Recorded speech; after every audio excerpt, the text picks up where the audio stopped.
Hello and welcome back to Alpha Investors. So investors, इस video की शुरुआत आज के मोस्ट हॉटेस्ट टॉपिक यानी कि निफ्टी आईटी से होने वाली है।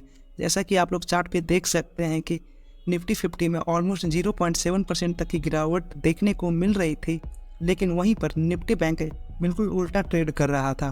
तो निफ्टी बैंक में लगभग 0.3% पॉजिटिविटी के साथ क्लोजिंग देखने को मिली, लेकिन समस्या निफ्टी आईटी में थी। तो निफ्टी आईटी आज के दिन लगभग 5% की गिरावट के साथ क्लोजिंग हुई है, लेकिन जब हम लोग इसके स्टार्टिंग में नज़र डालें तो स्टार्टिंग में निफ्टी आईटी लगभग 8% तक क्रैश कर चुका था। और क्रैश करने का रीज़न मोहल्ले के शर्मा जी के लड़के तक को पता है। लेकिन इस क्रैश में जो कंपनियां आग में घी डालने का काम कर रही थी वो है टीसीएस, एचसीएल टेक और विप्रो।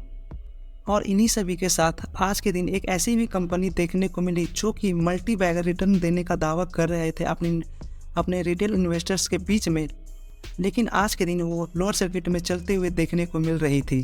तो वो कंपनी है ब्राइटकॉम ग्रुप। तो ब्राइटकॉम ग्रुप में एक बहुत बड़ी स्कैम सामने आ रही है। तो स्कैम को देखने से पहले हम लोग को इसके चार्ट को समझना होगा। तो ये 2-3 रुपए पे चलने वाली एक पेनी स्टॉक जो अपना टॉप बनाया था वो है 117 रुपये के आसपास।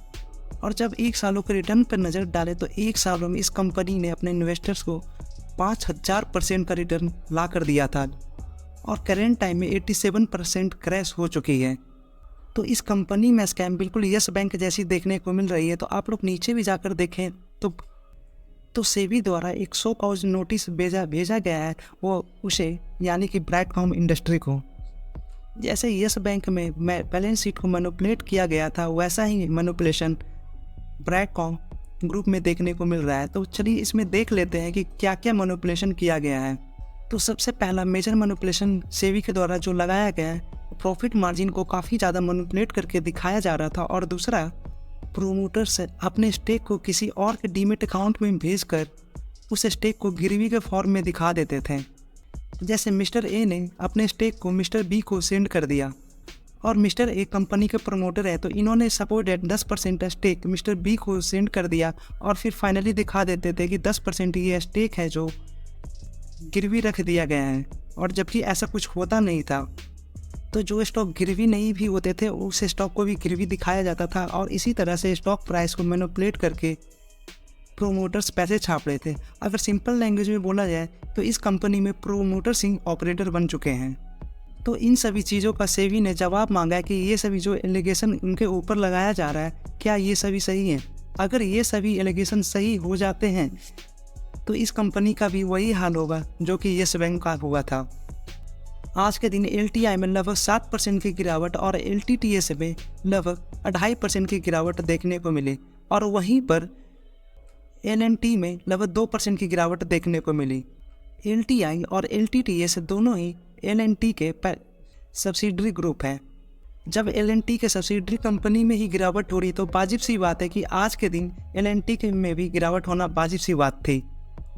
हम लोग LTTS के प्रोमोटर्स ग्रुप पे आ चुके हैं और इस ग्रुप में आप लोग क्लियरली देख सकते हैं कि प्रोमोटर्स में LNT कंपनी देखने को मिल रही है जो कि 73% का होल्डिंग अपने अंदर रखती है। और LTI माइंड ग्रुप के प्रोमोटर्स ग्रुप में देखें तो इसके प्रोमोटर ग्रुप में लार्सन एंड टूब्रो देखने को मिलता है और इस शेयर होल्डिंग पैटर्न में 68% का होल्डिंग लार्सन एंड टूब्रो के पास देखने को मिल रहा है।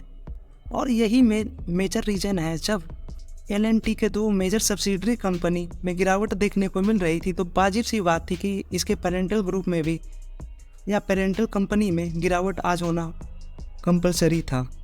और आज के दिन man of the match Infosys को कैसे भूला जा सकता है। तो वाजिब सी बात है कि आज के दिन इतनी बड़ी गिरावट होनी पक्की थी। और मैक्स में देखेंगे तो आज के मैक्स में ये कंपनी लगभग 12% तक टूट चुकी थी। मैं हमेशा से अपनी वीडियोज़ में बताता आ रहा हूँ कि प्रॉब्लम 2 प्रकार की होती है, एक होती है इंटरनल प्रॉब्लम और एक होती है एक्सटर्नल प्रॉब्लम। अगर किसी कंपनी के अंदर कोई इंटरनल प्रॉब्लम देखने को मिल रही है तो वाजिब सी बात है या फिर आप लोग का दिल करे तो उस कंपनी को बिल्कुल छोड़कर आगे बढ़ सकते हैं। लेकिन जब किसी कंपनी में या फिर पूरे सेक्टर में प्रॉब्लम देखने को मिलता है तो वो टाइम कंपनी को छोड़ने का नहीं होता, वो टाइम कंपनी में और ज़्यादा एक्यूमुलेशन बढ़ाने का होता है। आप लोग मैक्स पे ध्यान से देखो तो मैक्स में आप लोग क्लियरली देख सकते हैं कंपनी ने 2008 के भी क्राइसिस देख चुके हैं। तो इस कंपनी को काफ़ी ज़्यादा एक्सपीरियंस भी है कि इस हालात में कंपनी को कैसे संभाला जा सकता है। और जब कंपनी रिकवर खुद को करने लगती है तो रिटेल इन्वेस्टर को अफसोस आता है कि मैं क्यों नहीं गिरावट में इन्वेस्टिंग कंटिन्यू रखा। जैसा कि हम लोगों ने देखा था 2020 कोविड के टाइम में इतनी अच्छी कंपनी इतनी ज़्यादा लो वैल्यूएशन पे देखने को मिल रही थी, लेकिन रिटेल इन्वेस्टर डर कर इस कंपनी या फिर बाद कोई भी कंपनी को छोड़कर निकलते ही जा रहे थे। और उस वक्त भी प्रॉब्लम एक्सटर्नल था ना कि इंटरनल था। तो एक्सटर्नल प्रॉब्लम में कोई डरने की बात नहीं होती है, इसमें आप लोग बेझिझक होकर अपनी कंपनी में एक्यूमुलेशन बढ़ा सकते हैं। प्रॉब्लम बस इतनी सी होती है कि कंपनी को रिकवर करने में थोड़ी सी टाइम लग सकती है। तो 2020 के टाइम में जो लोग किसी भी कंपनी को एक्यूमुलेट या फिर एवरेजिंग डाउन नहीं किए थे वो लोग आज भी पछता रहे हैं। लेकिन ऐसा ही मौका आज कुछ देखने को मिल रहा है जहां पर एक अच्छी कंपनी लोअर वैल्यूएशन पर ट्रेड होते हुए मिल रही है। अगर इस टाइम में आप लोग एक्यूमुलेट नहीं करके आगे बढ़ेंगे तो जैसा 2020 में लोग पछता रहे थे कि काश मैं एक्यूमुलेट कर लेता, तो ऐसा ही पछताना हम लोग को ना पड़े फ्यूचर में। इसीलिए हम लोग को इस कंपनी में एक्यूमुलेशन कंटिन्यू रखना ही चाहिए। जिन लोगों को कंपनी में इन्वेस्ट करने से डर लग रहा है, कन्विक्शन नहीं मिल पा रहा है कि फ्यूचर क्या होने वाले आईटी कंपनी का, तो मैं एक ही लाइन बोलना चाहूँगा कि पूरी दुनिया हर एक चीज़ को डिजिटलाइज करने में लगी हुई है। अगर हर एक चीज़ डिजिटल होगा तो ये सपना बिना आईटी कंपनी के कभी भी संपन्न नहीं हो सकता है। और जब तक इंटरनेट है तब तक आईटी कंपनी रहने ही वाली है।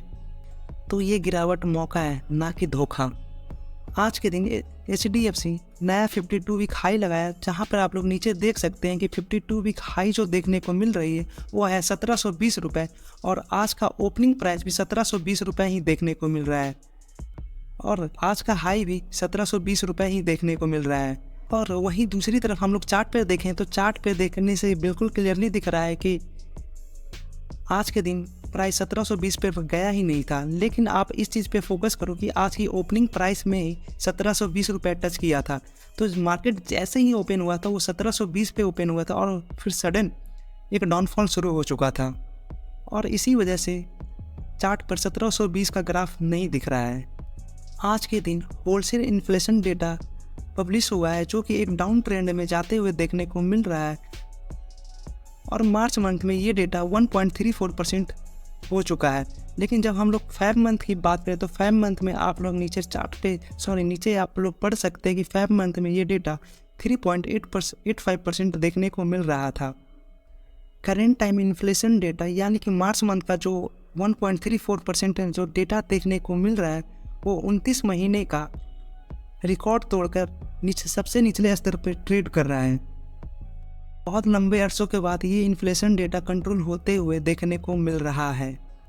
काफ़ी समय बाद ITC ने एक नया 52 वीक हाई लगाया। अगर मैक्स की चार्ट पे देखें तो मैक्स की चार्ट में ITC बिल्कुल 52 वीक हाई पे ट्रेड कर रहा है।